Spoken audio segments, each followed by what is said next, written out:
Course number 2 समकालीन भारत आणि शिक्षण यामधील घटकाची माहिती आपण पाहत आहोत। शिक्षणाशी संबंधित ज्या पंचवार्षिक योजना झाल्या आणि शिक्षणाबाबत या ठिकाणी या पंचवार्षिक योजनांमध्ये काही तरतुदी केलेल्या आहेत आणि ह्या केलेल्या तरतुदी ज्या आहेत त्या तरतुदींचा अभ्यास आपण या घटकामध्ये करणार आहोत। तर सुरुवातीला मी या ठिकाणी थोडंसं तुम्हाला याची प्रास्ताविक सांगते की जेव्हा त्याची गरज का असते आपल्याला किंवा गरज का असू शकते, तर देशाचा जर विकास करायचा असेल, सर्वांगीण प्रगती जर साधायची असेल तर आपल्याला पूर्ण अंशाने म्हणजे प्रत्येकालाच नियोजनाची आवश्यकता असते। आणि हे नियोजन करत असताना जेव्हा देशाचं नियोजन, देशाचा आर्थिक विकास, त्याचा स्तर उंचावणे किंवा आर्थिक स्थिती व्यवस्थित करणे, अनेक समस्या कमी करणं, प्रश्न या ठिकाणी त्या प्रश्नांचं निराकरण करणं, अशा अनेक बाबी ज्या होत्या त्या भारतासमोर या ठिकाणी होत्या आणि त्यावेळेला आपल्याला या ठिकाणी या नियोजनाची गरज भासू लागली। आता या ठिकाणी आपण इतिहास बघूया म्हणजे तुमच्या लक्षात येईल की 1947 साली भारताला स्वातंत्र्य मिळालं आणि स्वातंत्र्य हा ब्रिटिश राजवटीतून मुक्त झाला। मग या ठिकाणी स्वतंत्र आणि सार्वभौम राष्ट्र म्हणून भारताला मान्यता मिळाली। परंतु स्वातंत्र्य मिळवताना या भारतासमोर अनेक समस्या, अनेक प्रश्न, बिकट आव्हानं या ठिकाणी समोर आवासून उभी होती आणि अशा वेळेला ही अर्थव्यवस्था जी आहे ही अर्थव्यवस्था या अशा प्रकारच्या भोवऱ्यामध्ये, जाळ्यामध्ये अडकलेली आपल्याला दिसून येते। आणि ही जी आव्हानं आहेत ही आव्हानं आपल्याला पेलायची होती आणि ती पेलण्यासाठी आपल्याला नियोजनाची आवश्यकता भासू लागली। आता पहिलं आव्हान कोणतं होतं, तर जेव्हा देश स्वतंत्र झाला तेव्हा देशाची फाळणी झाली। भारत आणि पाकिस्तान ही दोन राष्ट्र स्वतंत्र अशी अस्तित्वात आली आणि फाळणी जेव्हा झाली तेव्हा निर्वासितांचे लोंढे भारतामध्ये आणि पाकिस्तानामध्ये फार मोठ्या प्रमाणामध्ये येऊ घातले आणि त्यामुळे हा निर्वासितांचा प्रश्न हा भारतासमोरील फार मोठा प्रश्न होता किंवा आव्हान होतं। दुसरा आहे की सुपीक प्रदेश जो होता तो जास्त प्रमाणामध्ये पाकिस्तानामध्ये गेला, त्यामुळं आपला जो उत्पादनाचा दर होता तो उत्पादनाचा दर हा कमी आला, त्याच्यामध्ये घट झाली आणि मग आपल्याला अन्नधान्य आयात करावं लागलं। हा एक मोठं आव्हान या ठिकाणी होतं। तिसरं आहे की उद्योगांचं खच्चीकरण झालं आणि त्यामुळं या ठिकाणी परदेशी वस्तू ज्या होत्या त्या ठिकाणी परदेशी वस्तूंची जी स्पर्धा होती ती करण्यामध्ये आपण मागे पडलो। दुसरं आहे की लोकसंख्या मोठ्या प्रमाणावरती होती, त्यामुळे त्याही लोकसंख्येचा त्या अर्थव्यवस्थेवरती काय झालेला होता, फार मोठा परिणाम या ठिकाणी झालेला दिसून येतो आणि या ठिकाणी जी गुणवत्ता होती लोकसंख्येची ती या परिस्थितीला किंवा या आर्थिक प्रगतीला पोषक अशी नव्हती आणि म्हणून या ठिकाणी निरक्षरता असेल, उपासमार असेल, दारिद्र्य असेल, त्या सगळ्याच गोष्टी आणि त्यांचे प्रश्न आवासून समोर होते। आर्थिक विकासासाठी आवश्यक तंत्रज्ञान, त्याला लागणारी साधन सामग्री, त्याचबरोबर त्यासाठी लागणारं जे काही भांडवल असेल त्याला स्थिर भांडवल आपण म्हणतो, त्याही गोष्टीची आपल्याकडे कमतरता होती आणि भारत हा कृषीप्रधान देश असून सुद्धा कृषीबाबतची फार मोठी समस्या, फार मोठं आव्हान या भारताच्या समोर होतं। अशा प्रकारच्या या ज्या आव्हानांना जर तोंड द्यायचं असेल तर या ठिकाणी इकडे आपल्याला स्वातंत्र्य मिळालेल्याचा आनंद होताच, परंतु या ठिकाणी या फार मोठ्या समस्या, फार मोठी आव्हानं भारतासमोर होती आणि अशा वेळेला ह्या गुंतागुंतीच्या समस्या सोडवण्यासाठी या ठिकाणी काही राज्यकर्ते सामाजिक न्याय, समानता, समाजवादी समाजरचनेची निर्मिती, आर्थिक स्वावलंबन यासारखी स्वप्न भारत पाहत होता आणि फक्त तो आशावाद नव्हता तर आर्थिक विकासासाठीची ती वैचारिक बैठक होती की अशा प्रकारचा भारत आम्हाला साकार करायचा आहे। मग भांडवलशाही अर्थव्यवस्था स्वीकारायची का साम्यवादी अर्थव्यवस्था स्वीकारायची याबाबत सुद्धा समिती आणि समितीमध्ये जे पदसिद्ध सदस्य होते, पदसिद्ध अध्यक्ष होते, उपाध्यक्ष होते, हे सगळेजण विचार करत होते आणि मग याच्यातून एक चांगल्या पद्धतीचं सुवर्ण मध्य काढला की आपण काय करूया की मिश्र अर्थव्यवस्था आपण स्वीकारूया आणि मग या ठिकाणी जी सिस्टीम होती इकॉनॉमीची त्या ठिकाणी सगळा विचार करून अर्थतज्ञ वगैरे त्यांनी काय केलं की संमिश्र अर्थव्यवस्था स्वीकारली। आता या ठिकाणी जेव्हा आपण हा विचार केला तो सगळ्यात पहिल्यांदा 1928 ला सोव्हिएत रशियाने या पंचवार्षिक योजनांची सुरुवात केलेली आपल्याला दिसून येते. आता 1938ला पंडित नेहरू जेव्हा अध्यक्ष होते, त्या अध्यक्ष असताना त्यांच्या राष्ट्रीय नियोजन समितीची त्यांनी 38ला स्थापना केली आणि भारतासाठी एक राष्ट्रीय आर्थिक योजना आखण्याची जबाबदारी सोपवण्यात आली. मग या समितीनं काय केलं की विविध क्षेत्रांची माहिती गोळा केली, तिचा संकलित असा अभ्यास केला, काही उद्दिष्ट ठरवली आणि त्याच्यामधून या ठिकाणी काय केलेलं आहे, नियोजन जे आहे किंवा पंचवार्षिक योजना जी आहे त्याची ही सुरुवात आपल्याला झालेली दिसून येते. आणि जेव्हा नेहरू पंतप्रधान झाले तेव्हा ही जी उद्दिष्ट काही ठरवलेली होती ती उद्दिष्ट त्या ठिकाणी निश्चित करण्यात आली. मग योगदान कोणाकोणाचं होतं तर भारतीय नेते होते, अर्थशास्त्रज्ञ होते. त्याचबरोबर 1934 मध्ये सर विश्वेश्वरैया यांनी प्लॅन इकॉनॉमी फॉर इंडिया हा ग्रंथ प्रसिद्ध केला आणि हे सगळ्यात नियोजनाचं पहिलं पुस्तक या ठिकाणी ठरलेलं आहे. या ग्रंथामध्ये भारताच्या आर्थिक विकासाची 10 वर्षाची धाडसी योजना या ठिकाणी मांडलेली आपल्याला दिसून येते. याचबरोबर 1938ला हरिपुरा अधिवेशन जे झालं त्याचे अध्यक्ष सुभाषचंद्र बोस होते. त्याचबरोबर या ठिकाणी 44 मध्ये 8 उद्योगपती मुंबईमध्ये एकत्र आले आणि 1944ला एक नियोजनाचा आराखडा तयार केला. त्या आराखड्याला आपण काय म्हणतो की मुंबई योजना म्हणून ओळखलं जातं. 1945ला साम्यवादी नेते मानवेंद्रनाथ रॉय यांनी पीपल्स योजना एक तयार केली. त्याचबरोबर 1950 मध्ये या राष्ट्रीय सरकारने नियोजन आयोगाची स्थापना केली आणि भारताची पहिली जी योजना आहे ती 1 एप्रिल 1951 पासून सुरू झालेली आपल्याला दिसून येते. आणि प्रत्येक नियोजनाचा कालखंड ठरवलेला आहे की 3 पेक्षा कमी असू नये आणि मग 3 पेक्षा जास्त तुम्ही घेऊ शकता. मग पंचवार्षिक घ्या, 10 वर्षाची घ्या किंवा 15 वर्षाची घ्या. जास्तीत जास्त या ठिकाणी आपण 15 वर्षाचा कालखंड निश्चित करू शकतो. आणि म्हणून 1951ला आपण काय केलं, या नियोजनाची सुरुवात या ठिकाणी केली. तुम्हाला इतिहास समजला असेल. आता आपण पंचवार्षिक योजना बघतो आहे. 1ली, 2री, 3री, 4थी, 5वी, 6वी, 7वी, 8वी, 9वी, 10वी, 11वी, 12वी आणि आता 13वी सुरू आहे. तर त्याची काही उद्दिष्ट आहेत आपण थोडक्यामध्ये बघूया.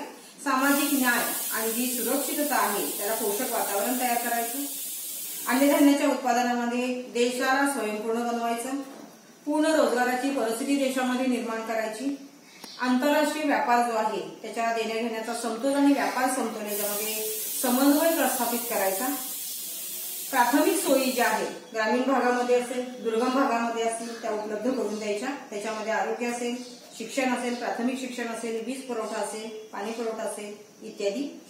किमतीमध्ये स्थैर्य ठेवणं, कारण आपण बघतो की रुपयाचं अवमूल्यन, कारण आपला रुपया हा काय आहे, स्थिर नाहीये, त्याचं मूल्य जे आपण स्थिर ठेवलेलं नाही, त्यामुळे त्याचंही थोडंसं स्थैर्य राखणं हा एक या ठिकाणी उद्दिष्ट होतं नियोजनाचं. समतोल औद्योगिक विकास आणि आर्थिक विकास याचं स्वप्न खऱ्या अर्थानं साकार करणं, पायाभूत सुविधा ज्या आहेत त्या ठिकाणी अधिकाधिक स्थापन करून, त्या उद्योग स्थापन करून पाया मजबूत करणं, देशाचा स्वयंरोजगाराला चालना देणं. ही जी काही उद्दिष्ट आहेत ती उद्दिष्ट पहिल्यांदा आपल्याला या पंचवार्षिक योजनेच्या अगोदर ठरवावी लागली. आणि आता आपल्या लक्षात येईल की पहिली पंचवार्षिक योजना 1951 म्हणजे 1 एप्रिल ते 31 मार्च 1956 हा जो कालावधी आहे हा या ठिकाणी या पंचवार्षिक योजनेचा आपल्याला असलेला दिसून येतो. आणि हे जे काही प्रतिमान आहे हेरोल्ड किंवा हेरॉल्ड डॉमर यांच्या प्रतिमानावर हे आधारित ही पहिली पंचवार्षिक योजना आहे. पहिलं मुख्य उद्दिष्ट त्यांचं होते की जास्तीत जास्त शेतीचा विकास या ठिकाणी करायचा आहे. त्याचबरोबर ही योजना पूर्णपणे यशस्वी झालेली आपल्याला दिसून येते. 15 मार्च हा राष्ट्रीय नियोजन दिन म्हणून आपण या ठिकाणी साजरा करतो. आता ह्या नियोजनामधला काही नियम आहे. तर नियोजन आयोगाचे पदसिद्ध अध्यक्ष हे पंतप्रधान असतात, सदस्य कॅबिनेट मंत्री असतात, काही अर्थतज्ञ त्याच्यामध्ये आपले योगदान देतात. सदस्य संख्या मात्र निश्चित नसते. नियोजन आयोगाचं कार्य करत असताना पंचवार्षिक योजना तयार करायचा, परीक्षण करायचे, त्याच्यामध्ये विचारविनिमय करायचे, बदल करायचे आणि मग नंतर ती योजना या ठिकाणी कार्यान्वित करायची असते. असा हे साधारण त्याचा एकूण रेशो असतो. तर पहिली जी योजना आहे त्याचे अध्यक्ष जवाहरलाल नेहरू होते, उपाध्यक्ष गुलझारीलाल नंदा होते, प्रतिमान हेरॉल्ड डॉमर, मुख्य भर म्हटलं तसं कृषीवरती आधारित. या ठिकाणी जेव्हा हा विचार केला गेला त्यावेळेला काही या पहिल्या पंचवार्षिक योजनेमध्ये बरीचशी आव्हानं समोर होती. पहिलं होतं की दामोदर खोरे प्रकल्प, भागरा नांगल प्रकल्प, हिराकुंड योजना, आशियामधला मोठा खत कारखाना सिंद्रीमध्ये झाला, रेल्वे इंजिन निर्मिती, तामिळनाडूमध्ये रेल्वे डब्यांचा कारखाना, पुणे आणि पिंपरीमध्ये अँटीबायोटिक्स कारखाना, समुदाय विकास, राष्ट्रीय विस्तार कार्यक्रम, 52 मध्ये हातमाग बोर्डाची स्थापना केली, 52 मध्ये कुटुंब नियोजनाचा कार्यक्रम सुरू केला. आणि मग या ठिकाणी ह्या सगळ्या गोष्टी ह्या पंचवार्षिक योजनेमध्ये आपल्याला दिसून येतात. आता कोणत्या बाबींवरती भर दिला गेला तर प्राथमिक शिक्षणाचं मूलोद्योगी शिक्षणामध्ये विस्तारित रूप किंवा त्याचं रूपांतर त्या ठिकाणी करायचं आहे. त्याचबरोबर सामाजिक, व्यावसायिक, तांत्रिक शिक्षणावरती जास्त भर द्यायचा आहे किंवा त्याचाही विस्तार करायचा आहे. ग्रामीण भागातली जी लोकसंख्या आहे त्या लोकसंख्येच्या प्रमाणानुसार माध्यमिक जे शिक्षण आहे त्यामध्ये बदल घडवून आणायचे आहे. महिला शिक्षण किंवा स्त्री शिक्षणाला जास्त त्याचा प्रचार करायचा आहे, प्रसार करायचा आहे आणि प्रोत्साहन द्यायचं आहे. विविध घटकांचं संघटन करायचं, जे शिक्षणातले जे विविध घटक आहेत त्यांचं संघटन करायचं. शिक्षणातील सर्व स्तरावर प्रशिक्षणाचं आयोजन करणं, शिक्षकांचं वेतन, सुविधा यामध्ये सुधारणा करणं, शिक्षण व्यवस्था परिणामकारक आणि उपयोगी बनवणं, मागास प्रदेशाला जास्तीत जास्त आर्थिक तरतूद करणं, हा सगळा रेशो या केंद्र सरकारनं आणि राज्य सरकारनं समोर ठेवलेला होता. पण पहिल्या पंचवार्षिक योजनेमध्ये केंद्र सरकारचा जो वाटा होता तो 29 कोटी आणि राज्य सरकारचा 112 कोटी होता. एकूण 151 कोटी खर्च जरी झाला तरी प्रौढ शिक्षण, व्यावसायिक शिक्षण, तांत्रिक शिक्षण ही जी योजलेली उद्दिष्टे आहेत ती मात्र त्या पहिल्या पंचवार्षिक योजनेमध्ये आपल्याला म्हणावी अशी त्या ठिकाणी त्याची अंमलबजावणी करता आली नाही. त्यामुळे शिक्षणाबाबत थोडंसं जे समाधानकारक आपल्याला काहीतरी साधायचं होतं ते मात्र आपल्याला साध्य करता आलं नाही. पण या ठिकाणी म्हणावा असा जनतेलाही त्याचा फारसा फायदा झालेला दिसून येत नाही. आणि मग इथं आपल्याला सांगतात की शैक्षणिक योजनेकडे म्हणावं असं या पहिल्या पंचवार्षिक योजनेमध्ये सुधारणा किंवा त्याच्यामध्ये काही तरतुदी ज्या होत्या नियोजित त्या आपल्याला पूर्ण करता आलेल्या नाहीत. दुसरी पंचवार्षिक योजना 1 एप्रिल 1956 ते 31 मार्च 1961, अध्यक्ष जवाहरलाल नेहरू, उपाध्यक्ष VT कृष्णामाचारी, प्रतिमान प्रोफेसर PC महालनोबिस, मुख्य भर औद्योगिकीकरण. योजना जी होती ती 48 कोटींची होती. दुसरी पंचवार्षिक योजना जी आहे त्याच्यामध्ये काही शैक्षणिक उद्दिष्ट या ठिकाणी समोर ठेवली गेली. जी पहिल्या पंचवार्षिक योजनेमधल्या ज्या उणीवा राहिलेल्या होत्या, काही कमतरता होत्या त्या पूर्ण करण्यावरती जास्त भर दिला गेला. म्हणजे इथंच आपलं काय होतं बघा की जेव्हा पंचवार्षिक योजना सुरू होतात त्यावेळेला काहीतरी रक्कम आपण त्या क्षेत्रावरती ठेवलेली असते आणि मग पहिल्या पंचवार्षिक योजनेमध्येच आपल्याला आराखडा घेता येईल की शिक्षणावरती म्हणावा असा तिथं जो नियोजित खर्च होता तो आपल्याला करता आला नाही. मग ती जी रक्कम होती ती आपण काय केली, इतर क्षेत्रांवरती दिली गेली, विभागली गेली आणि त्यामुळे तो जो भार होता तो आपोआप या ठिकाणी दुसऱ्या पंचवार्षिक योजनेकडे आला. कारण मुळात दुसऱ्या पंचवार्षिक योजनेमध्ये अगोदर शिक्षणाबाबत काही खर्च टाकून ठेवलेला होता बाजूला आणि मग आता अगोदरचा जो पंचवार्षिक योजनेमध्ये झालेला नाही किंवा त्या उणीवा राहिल्या त्या उणीवा सुद्धा इथं आल्या. म्हणजे तो तिथं लोड पडला. लक्षात घ्या. म्हणजे पंचवार्षिक योजनेमध्ये नियोजित उद्दिष्ट आपण का नाही साध्य करू शकत, का नाही पार करू शकत, तर निश्चितपणाने आपल्याला असं म्हणता येईल की तो जो भाग आहे, तो जो सगळा भार आहे तो आपण काय करतो दुसऱ्या पंचवार्षिक योजनेमध्ये घेतो. दुसऱ्यामध्ये नाही पूर्ण करता आलं तर तिसऱ्या होतो. म्हणजे तो भार वाढत जातो. लक्षात घ्या. आणि म्हणून बाहेरच्या देशांमधले जर उदाहरण बघितलं तर समजा शिक्षणामध्ये 25% खर्च ठेवलेला असेल नियोजित तर ते तशाच पद्धतीने 25% खर्च करतात. नसेल तर तो खर्च तसाच पुढे दुसऱ्या पंचवार्षिक योजनेमध्ये घेतात आणि म्हणून त्यांना तेवढ्याशा अडचणी येत नाहीत. लक्षात घ्या. पण आपण तसं करत नाही. तर आपल्याकडे आता समजा की फाळणी झालेली असेल किंवा वेगवेगळे प्रकल्प मी आता वाचले ते घेण्यासाठी असेल तर ती रक्कम कमी पडत असेल तर तिथली उचलायची आणि इकडे ठेवायची आणि त्याच्यामुळे तो भार तिथे वाढत जातो. लक्षात घ्या. तुमच्या लक्षात आला असेल. तर या ठिकाणी आपण जेव्हा या जनतेच्या राष्ट्राच्या ज्या गरजा होत्या या ठिकाणी त्यांच्या आकांक्षा अपेक्षा लक्षात घेऊन या ठिकाणी या योजनेची रचना केलेली दिसून येते. काही निर्णय घेतले म्हणजे तिथं मूलोद्योगी शिक्षणावरती जास्त भर दिला गेला, त्याचा विस्तार करण्यासाठी प्रयत्न केले गेले. माध्यमिक शिक्षणाचं पुनर्संघटन करणं, त्याचबरोबर विद्यापीठ शिक्षणाचं सुद्धा पुनर्संघटन करणं, लष्करी शिक्षणाचा जास्तीत जास्त विकास करणं, त्याचबरोबर व्यावसायिक तांत्रिक शिक्षणाचं सुद्धा पुनर्संघटन करणं. आणि त्याचा विकास करणं, ह्या सगळ्या गोष्टी ह्या दुसऱ्या पंचवार्षिक योजनेमध्ये घेतलेल्या होत्या. त्याचबरोबर प्राथमिक शिक्षण जे आहे ते जवळजवळ त्याचं सार्वत्रिकरण करण्यासाठी 60% आणि प्राथमिक शिक्षणाचं उद्दिष्ट 40% आणण्यापर्यंत मात्र ह्या दुसऱ्या योजनेमध्ये आपल्याला यश आलेलं दिसून येत आहे. आणि शिक्षणाबाबत फार मोठी भरीव कामगिरी आपल्याला या योजनेमध्ये केलेली दिसून येते. तरी सुद्धा ज्या योजना आणि त्याचा लाभ या लाभार्थ्यांना मिळणार होता तो म्हणावा असा या ठिकाणी आपण पूर्ण करू शकलो नाही. कारण शिक्षण घेणारे विद्यार्थी जे होते त्यांची विद्यार्थी संख्या जी होती ती फार मोठ्या प्रमाणामध्ये होती आणि या लोकसंख्येमुळे बेरोजगारी जी आहे त्या बेरोजगारीचा रेशो या ठिकाणी मात्र वाढू लागला आणि या ठिकाणी आपल्याकडं वेगवेगळ्या प्रकारच्या समस्या पुन्हा येऊ घातल्या, हे इथं आपल्याला निश्चितपणानं सांगता येऊ शकतं. तिसरी आहे 1 एप्रिल 1961 ते 31 मार्च 1966 पंडित जवाहरलाल नेहरू अध्यक्ष म्हणजे पदसिद्ध अध्यक्ष, उपाध्यक्ष CM त्रिवेदी.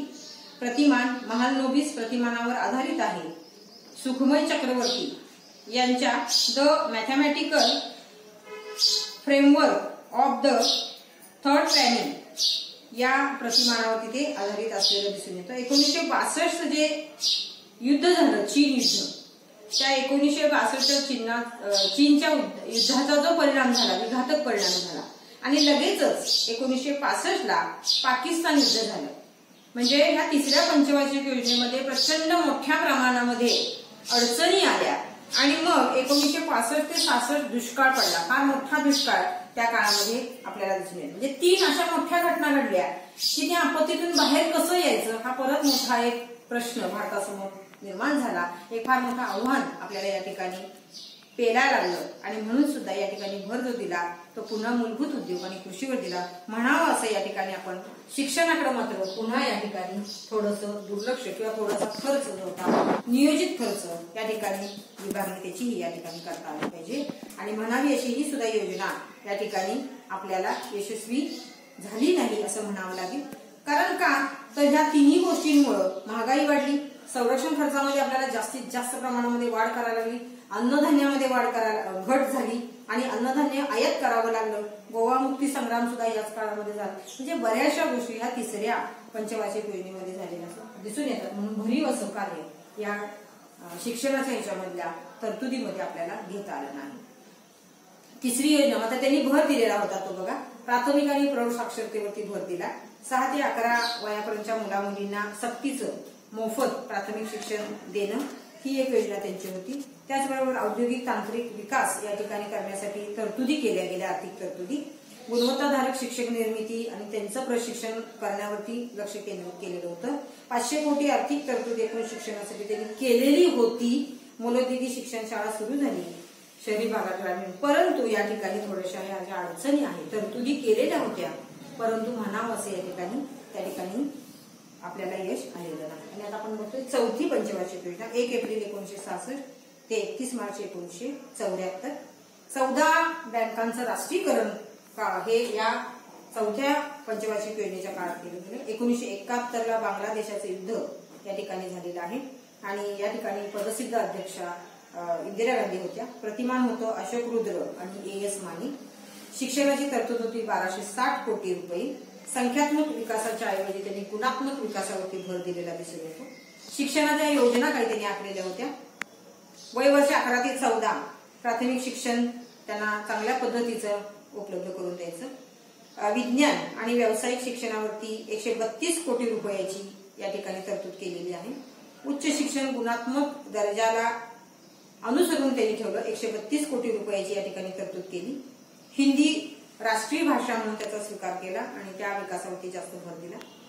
विद्यापीठ स्तरावरती जवळजवळ 18 तंत्रनिकेतनं आणि शैक्षणिक संस्था सुरू केल्या आणि त्याच्यासाठी 250 कोटीची तरतूद या पंचवार्षिक योजनेमध्ये आपल्याला झालेली दिसून येते. बऱ्यापैकी या ठिकाणी थोडंसं आपल्याला ज्या तरतुदी केलेल्या होत्या त्याच्यामध्ये कुठं ना कुठेतरी मेळ घालता आला. 5वी पंचवार्षिक योजना 1 एप्रिल 1974 ते 31 मार्च 1979. अध्यक्ष मोरारजी देसाई. प्रतिमान आहे DP धर. प्रतिमानावर आधारित 1726 कोटी रुपये शिक्षणासाठी तरतूद त्यांनी ठेवलेली आहे. प्राथमिक शिक्षण त्याचं पुन्हा सार्वत्रिकरण करायचं, त्याच्यासाठी सगळ्यांचं उद्बोधन करायचं, ही एक तरतूद त्या ठिकाणी केली गेली. जी माध्यमिक शाळांमधली वाढती संख्या होती, विद्यार्थी संख्या, त्यानुसार आर्थिक तरतूद त्या ठिकाणी केली गेली. निश्चित आकडा आपण या ठिकाणी त्यांनी दिलेला नाही. दुर्बल घटक असतील, मागास घटक असतील, त्यांना उच्च शिक्षणाच्या सुविधा उपलब्ध करून देणे ही एक तरतूद त्या ठिकाणी शैक्षणिक दृष्टिकोनातून केली गेली. त्याचबरोबर या ठिकाणी विद्यापीठीय परीक्षा देणं ह्या सुविधा त्यांनी उपलब्ध केल्या. नाईट कॉलेजेस सुरू केली.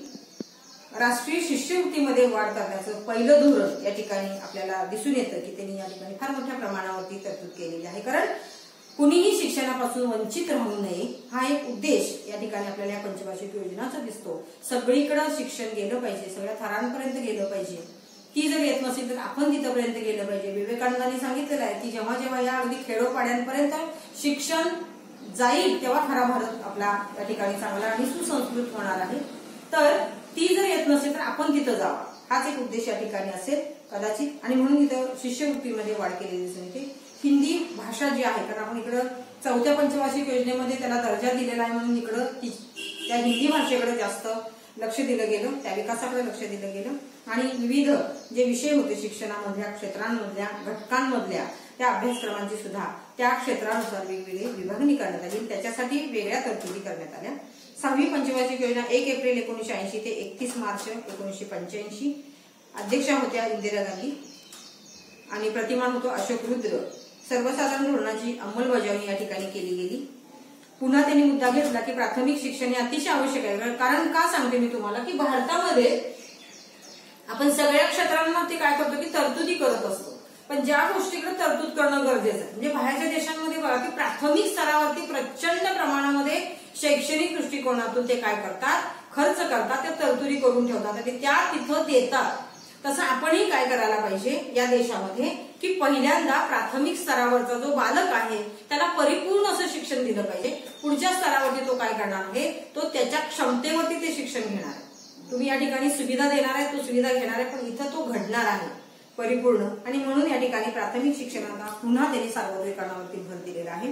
अनुसूचित जाती, अनुसूचित जमाती यासारख्या ज्या जाती आहेत त्यांच्या शिक्षणासाठी अधिक भर किंवा अधिक ज्या तरतुदी आहेत त्याचबरोबर त्या ठिकाणी त्या शिक्षणाला प्रोत्साहन देणारे या ठिकाणी तरतुदी या ठिकाणी केलेल्या आहेत. प्रौढ शिक्षण जे आहे ते प्रौढ शिक्षणाला सुद्धा प्रोत्साहन दिलेलं आहे. गुणात्मक विकास साधण्यावरती भर जास्त दिला. मागास भागामध्ये शिक्षणाचा प्रसार फार मोठ्या प्रमाणामध्ये केला गेला. त्यासाठी वेगवेगळे कार्यक्रम त्याची आखणी केली गेली. माध्यमिक शाळांमध्ये व्यावसायिक शिक्षणावरती अभ्यासक्रम सुरू केला. त्याचबरोबर वैज्ञानिक शिक्षणाला भरीव असं प्रोत्साहन त्या ठिकाणी दिलं. शिक्षण आणि ग्रामीण भाग जोडण्यावरती जास्त भर दिला गेला. विद्यापीठ स्तरावरती पदव्युत्तर अभ्यासक्रम राबवण्यावरती भर दिला गेला. तांत्रिक शिक्षणामध्ये संख्यात्मक आणि गुणात्मक विकासावरती भर दिला. 7वी पंचवार्षिक योजना 1 एप्रिल 1985 ते 1990. ह्याचं प्रतिमान आहे ब्रह्मानंद वकील. ही जी 63,083 कोटीची तरतूद या ठिकाणी केलेली आहे. याला रोजगार निर्मिती जनक योजना असंही म्हटलेलं आहे. 7वी पंचवार्षिक योजना. मागास वर्गाकडे शिक्षणासाठी विशेष लक्ष दिलं. अतिशय चांगली तरतूद त्यांनी केलेली आहे. माध्यमिक स्तरावरती पुन्हा व्यवसायीकरणावरती अधिक भर दिला गेला. विद्यापीठ स्तरावरती शिक्षणाचं विशेषीकरण केलं. शिक्षणाचं सार्वत्रिकरण केलं. सामाजिक शिक्षणासाठी मोठ्या प्रमाणामध्ये केंद्रांची उभारणी केली गेली. केंद्र आणि राज्य सरकारच्या मदतीनं शिक्षकांच्या वेतनामध्ये वाढ केला. म्हणजे हा नवीन तरतूद केलेली आहे बघा की शिक्षकांचं वेतन असेल किंवा प्रशिक्षण असेल किंवा तांत्रिक शिक्षण देणारे शिक्षक असतील तर त्यांना तिथं ट्रेनिंग देणं गरजेचं होतं. आणि ही बाब जेव्हा लक्षात आली तर त्याची पूर्तता ह्या 7व्या पंचवार्षिक योजनेमध्ये आपल्याला केलेली दिसून येते. बऱ्यापैकी या ठिकाणी सुद्धा शैक्षणिक वरती आपल्याला खर्च जो त्यांनी एकूण केलेला होता त्याच्यामध्ये तो दिलेला दिसून येतो. 8वी पंचवार्षिक योजना 1 एप्रिल 1992 ते 31 मार्च 1997. जॉन डब्ल्यू मिलर हे या प्रतिमानावर आधारित आहे. या 7व्या पंचवार्षिक योजनेतली जी काही उपक्रम आखलेले होते, कारण मोठे मोठे उपक्रम त्यांनी घेतले होते, केंद्रांची उभारणी करावी लागली शिक्षणासाठी, तर त्याच्यासाठी जी काही उपक्रम राबवलेले होते त्यांची अंमलबजावणी पूर्ण झालेली आहे म्हणून त्यांनी 8व्या ह्याच्यामध्ये ते घेतलेले आहे. आणि म्हणून या पंचवार्षिक योजनेला 2 वर्षांनी थोडासा उशीर झाला आणि म्हणून ही 2 वर्षांनी योजना उशिरा सुरू झाली. पूर्व आणि प्राथमिक शिक्षणाला उत्तेजन दिलेलं आहे. प्राथमिक शाळा ज्या आहेत त्या पूर्व प्राथमिक शाळांचे एकमेकांना वर्ग जोडण्यात आले. मुलांचं शिक्षण आणि शाळा सुविधा यावर भर दिला गेला. राष्ट्रीय मुक्त शाळांची आणि अभ्यासक्रमाची पुनर्रचना केली गेली. अनुसूचित जाती आणि अनुसूचित जमातीमधली जी मुलं होती या मुलांना नव्या परिसरामध्ये नवीन शाळा सुरू करणं ही एक चांगली तरतूद त्या ठिकाणी केली गेली. शिक्षक प्रशिक्षणासाठीची जबाबदारी NCTE या स्वायत्त संस्थेकडे देण्यात आली. प्रौढ शिक्षणात जास्तीत जास्त 110 कोटी लोक शिक्षित होतील हे उद्दिष्ट त्यांनी या ठिकाणी निश्चित केलं. अपंग जे होते त्या अपंग विद्यार्थ्यांसाठी सुद्धा शिक्षणामध्ये विशेष अशी तरतूद केली गेली. जिल्हा स्तरावरती सर्व सोयींनी युक्त अशा शाळांच्या इमारती त्याची बांधणी करण्याची तरतूद या ठिकाणी केली गेली. तंत्रनिकेतन शिक्षणाची उन्नती करण्यासाठी आर्थिक मदत या ठिकाणी केली गेली. भाषा विकासाकडे अधिक लक्ष दिलं गेलं. त्याचबरोबर या ठिकाणी वर्ल्ड हेरिटेज विंगची स्थापना केली गेली. राजीव स्पोर्ट्स प्लॅन तयार करण्यात आला. जी झोपडपट्टीतली मुलं होती त्याच्यासाठी हा प्लॅन तयार केला. तर अशा पद्धतीने अनेक शैक्षणिक तरतुदी या 8व्या सुद्धा पंचवार्षिक योजनेमध्ये आपल्याला निश्चितपणाने दिसून येतील. नवी पंचवार्षिक योजना आहे 1 एप्रिल 1997 ते 31 मार्च 2002. आगत निर्गत आधारित प्रतिमानावर आधारित आहे. ते उद्दिष्ट त्यांचं होतं दारिद्र्य निर्मूलन. कारण दारिद्र्याची रेषा जी आहे त्याचं उल्लंघन करून आपण फार पुढे आलेलो आहोत, लक्षात घ्या. आणि मग ह्या ठिकाणी हे जे आव्हानं आहेत, हे जे प्रश्न आहेत, या समस्या आहेत आणि ज्या गोष्टींसाठी आपण तरतुदी केलेल्या असतात त्याच्यावरती खर्च न होता इतर ठिकाणी होतोय आणि जास्त जर आपल्याला ह्या ठिकाणी फार मोठा फटका बसला असेल तर लोकसंख्येमुळे बसला. लोकसंख्या जी आपली वाढत गेली 1921ला जी उणे झालेली होती त्याच्यानंतर जी वाढत गेलेली आहे ती आज तागायत वाढलेली आहे. इव्हन आपण चीनला सुद्धा आपण काय करतोय, आज आपण पाठीमागे टाकतोय की काय, कारण इकडे एवढ्या सगळ्या ऑल फॅसिलिटी असताना आज आपण काही करू शकत नाही. आणि म्हणून या ठिकाणी दारिद्र्य निर्मूलन करणं हे एक या ठिकाणी फार मोठं उद्दिष्ट या नव्या पंचवार्षिक योजनेमध्ये होतं. आणि शिक्षणाचं सार्वत्रिकरणावरती प्रचंड मोठ्या प्रमाणावरती भर देणं आणि त्याच्या तरतुदी करणं हे एक उद्दिष्ट त्यांनी ठेवलेलं होतं. आणि मग एकूण टोटल रकमेपैकी फार मोठा वाटा हा शिक्षणावरतीच खर्च करा असं एक उद्दिष्ट त्यांनी ठरवलेलं होतं. तर पूर्व प्राथमिक शिक्षण, एकात्मिक बाल विकास, अंगणवाडी प्राथमिक शाळांना जोडून डे केअर सेंटरची त्यांनी काय केलेली आहे, उपलब्धता करून दिली. SVPW कार्यातून खेळाच्या निर्मितीतून शिक्षण देणं आणि ते साहित्य तयार करून त्यांना अधिक ज्ञान देणं हे या ठिकाणी त्याची तरतूद केली गेली. प्राथमिक शिक्षणाचा विचार करताना सार्वत्रिकरण तर होतच, कृती कार्यक्रम जाहीर केले. म्हणजे मगाशी जसं म्हणलं अनेक आपण अगोदरच्या पंचवार्षिक योजनांमध्ये बघितलं की मोफत शिक्षण आणि सक्तीचं शिक्षण, शाळा सुधार कार्यक्रम राबवले गेले. आणि मग याच्यामध्ये पंचायत समिती असेल किंवा ग्राम शिक्षण समिती असेल यांचा अतिशय चांगल्या पद्धतीने सहभाग कसा घ्यायचा याचे प्रशिक्षण दिले गेले. शिक्षक प्रशिक्षणावरती जास्त भर दिला गेला. NCTE ने ठरवलेला जो अभ्यासक्रम होता त्याला मान्यता दिली गेली. आणि इथं सर्व शिक्षा अभियान हे 2000चं जे राष्ट्रीय मिशन होतं ते या ठिकाणी सुरू करण्यात आलं. प्रौढ शिक्षणालाही या ठिकाणी फार मोठी तरतूद या ठिकाणी केली गेलेली आहे. माध्यमिक शिक्षणावरती 1986च्या धोरणामध्ये जे अभ्यासक्रमामध्ये बदल करणं गरजेचं होतं त्या सगळ्या विषयांचा समावेश लक्षात घेऊन त्या ठिकाणी जवळजवळ 4.8 आणि 25% म्हणजे दूर शिक्षण असेल, अल्पसंख्याक शिक्षण असेल, अपंगासाठी शिक्षण असेल, गणित, विज्ञान, संगणक यासारख्या शिक्षणामध्ये गुणवत्ता देण्यावरती भर केला गेला, तो माध्यमिक स्तरावरती केला. तंत्रविज्ञान शिक्षणामध्ये IIT ची संख्या वाढवली गेली. भौतिक सुविधा ज्या होत्या त्या ठिकाणी वाढ करण्यात आली. अभ्यासक्रम लवचिक केला, गतिशील केला. त्याचबरोबर उच्च माध्यमिक शिक्षणाचं शिक्षण देताना माहिती तंत्रज्ञानावर अधिक भर दिला. आर्थिक परिवर्तनातून देश जात आहे आणि म्हणून एक उत्तम नागरिक, सुजाण नागरिक तयार करणं शिक्षणाचं महत्वाचं कार्य या ठिकाणी त्यांनी काय केलेलं आहे पूर्ण करण्यासाठी व्यावसायिक शिक्षणामध्ये उद्योग रोजगार, पदव्युत्तर शिक्षण, संशोधन, माहिती तंत्रज्ञान, अभ्यासक्रमामध्ये बदल, विविध स्तोत्र जी होती त्यांची निर्मिती करणं या सगळ्यांचा वापर या ठिकाणी केला. UGC आणि महाविद्यालयांचा सहसंबंध जोडला. स्त्री सक्षमीकरण याच्यावरती जास्त भर दिला गेला. आणि अभ्यासक्रम होतो त्या अभ्यासक्रमामध्ये सुद्धा त्यांनी काय केलेलं आहे नियोजनावरती अतिशय चांगल्या पद्धतीने भर देऊन वेगवेगळ्या प्रकारचे अभ्यासक्रम या पंचवार्षिक योजनेमध्ये केलेले आहेत. म्हणजे तरतुदी शैक्षणिक दृष्टिकोनातून त्यांनी केलेले आहेत. पण त्याला म्हणावं असं आपल्याला काय केलेलं आहे की यश आलेलं दिसत नाही. काही योजना ज्या होत्या त्या पूर्ण झाल्या पण काही थोड्याशा अपुऱ्या राहिल्या. 10वी पंचवार्षिक योजना 1 एप्रिल 2002 ते 2007 गांधीवादी प्रतिमानावर आधारित होतं. सामाजिक विकास, जीवन गुणवत्ता, आरोग्य, कुटुंबाचं कल्याण आणि सर्वांसाठी शिक्षण आणि खाजगी संस्थांना प्रोत्साहन या सगळ्या गोष्टींवरती जास्त भर दिलेला होता. प्राथमिक शिक्षण, पूर्व प्राथमिक शिक्षण, माध्यमिक शिक्षण, उच्च माध्यमिक शिक्षण या सगळ्यांचा अभ्यास या ठिकाणी किंवा फार मोठं उद्दिष्ट ठेवून या ठिकाणी पूर्तता करण्याचा प्रयत्न केला. इथंही त्यांनी हाच विचार केला की शिक्षणाचं सार्वत्रिकरण झाल्याशिवाय उन्नती होणार नाही, विकास होणार नाही आणि ह्या पंचवार्षिक योजना आपल्याला सक्सेसफुल करता येणार नाहीत आणि म्हणून सार्वत्रिकरण असेल आणि शाळाबाह्य विद्यार्थ्यांना सुद्धा त्यांनी काय केलेलं आहे की शाळेच्या प्रवाहामध्ये आणलं. सर्व शिक्षा अभियानाने शक्य होईल म्हणून ती योजना फार मोठ्या प्रमाणामध्ये या ठिकाणी सर्व स्तरांवरती राबवली गेली आणि मध्यान्हकाळचं भोजन हा एक नवीन प्रकारची योजना शाळेमध्ये आणली गेली. शिक्षणाचं पुनर्संघटन केलं गेलं. मुलींसाठी राष्ट्रीय कार्यक्रमांवरती भर दिला गेला. शिक्षकांच्या नियुक्त्या चांगल्या पद्धतीनं त्यांच्या ड्युटीनुसार या ठिकाणी केल्या गेल्या, गुणवत्तेनुसार केल्या गेल्या. त्याचबरोबर प्रशिक्षण देताना पाठ्यपुस्तकं, भौतिक सुविधा, मूल्यमापन यावरती सुद्धा विशेष तरतुदी या ठिकाणी केलेल्या दिसून येतात.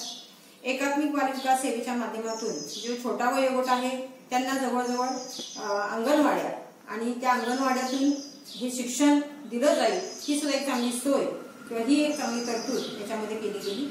माध्यमिक शिक्षणामध्ये जर बघायला गेलं तर NCERT कडून बुद्धिमान विद्यार्थ्यांसाठी 38,000 कोटी शिष्यवृत्त्या प्रदान केल्या. मुक्त विद्यालयासाठी 1200 अभ्यास केंद्र उपलब्ध करून दिली. मुलांचं वसतिगृह होतं त्याची सोय केली गेली. संगणक शिक्षण दिलं, मोठ्या प्रमाणामध्ये त्याची अंमलबजावणी केली गेली. अपंगांसाठी वेगळ्या शाळा आणि एकात्म शिक्षण देण्याची सोय उपलब्ध करून दिली आणि गुणवत्ता सुधार योजना या प्रतिमानावर या पंचवार्षिक योजनांमध्ये आपल्याला झालेली दिसून येते.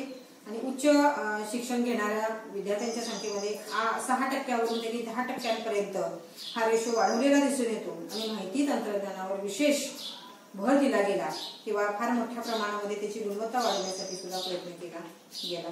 ही एक वेगळी अशी 10वी पंचवार्षिक योजना अतिशय म्हणजे सार्वत्रिकरणापासून माहिती तंत्रज्ञानापर्यंतचा जो एक फार मोठा रेशो आखला गेला तो तुम्हाला या ठिकाणी 10वी पंचवार्षिक योजनेमध्ये दिसून येतो. 11वी पंचवार्षिक योजना 1 एप्रिल 2007 ते 12 शिक्षण आणि कौशल्य दोन्हींवरती भर दिला गेला. म्हणजे एज्युकेशन आणि स्किल या दोन्हींवरती भर दिला आणि मग इथं प्राथमिक शिक्षणाला सुद्धा एक गुणवत्ता निर्माण करण्यासाठी फार मोठा शिक्षणाचा मानदंड या ठिकाणी तयार केला.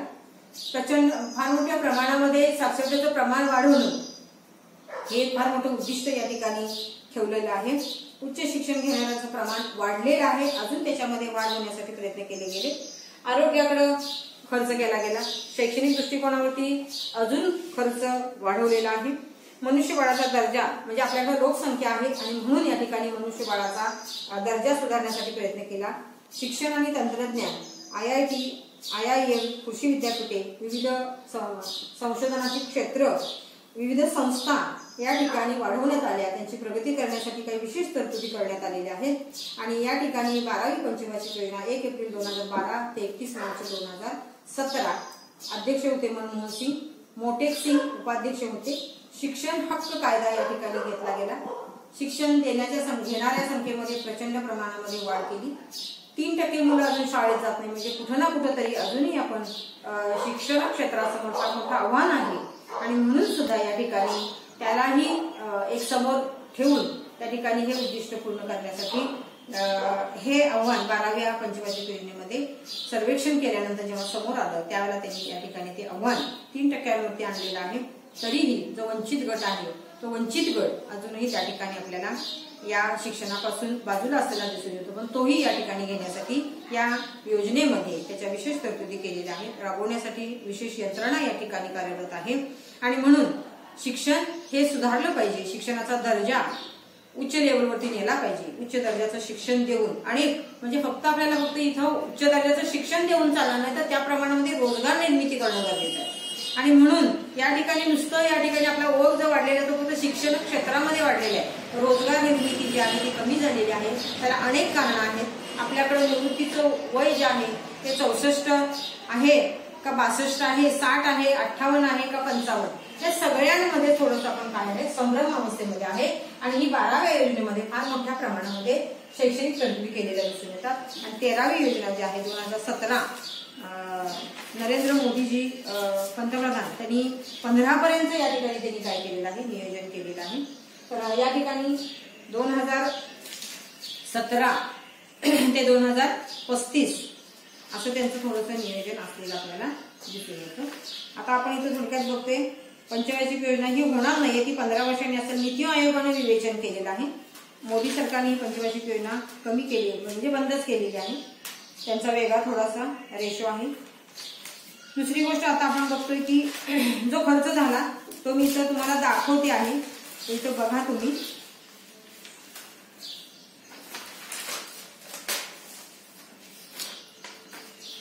इथं बघा दिसतोय का तुम्हाला?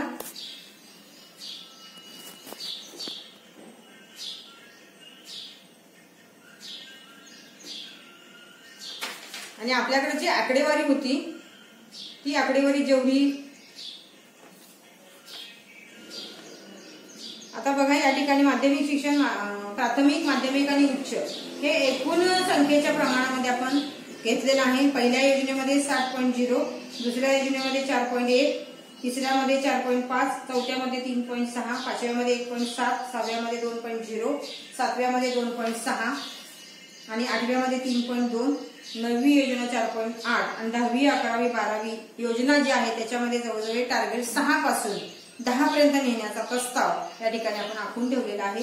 13व्या योजनेमध्ये आपल्याला ते चित्र निश्चितपणाने समोर येईल। तर आज आपण या ठिकाणी पंचवार्षिक योजना, वेगवेगळ्या योजना नियोजन का आवश्यक आहे, त्याचबरोबर योजना केल्यामुळे नेमकं आपल्याला काय साध्य करता येतं आणि साध्य करत असताना ज्या काही गोष्टी आपल्याला साध्य करता आल्या नाही त्याच्यासाठी आपल्याला पुढच्या योजनेमध्ये काय करावं लागेल आणि एक सुनियोजित अर्थव्यवस्था आपल्या समोर येईल आणि मग आपल्याला काहीतरी वेगळ्या पद्धतीनं वेगवेगळ्या क्षेत्रांवरती अधिक प्रमाणामध्ये वाढ करता येईल। या दृष्टिकोनातून या पंचवार्षिक योजनांची आखणी झालेली आपल्याला दिसून येते। तर आज आपण थोडक्यामध्ये त्याची प्रास्ताविक बघितलं, इतिहास बघितला, पंचवार्षिक योजना बघितल्या आणि प्रत्येक योजनांमध्ये जर बघायला गेलं तर मला वाटतं 4थ्या 5व्या योजनेत पण थोडंसं शिक्षणावरती म्हणावासा खर्च झालेला नाही, पण त्याच्यानंतर मात्र या ठिकाणी उच्च शिक्षणापर्यंत म्हणजे प्राथमिक शिक्षणापासून उच्च शिक्षणापर्यंत शैक्षणिक तरतुदी आयोगाने केलेल्या आपल्याला दिसून येतात। तर आता आपण या सगळ्या गोष्टींचा अभ्यास बारकाईने केलेला आहे।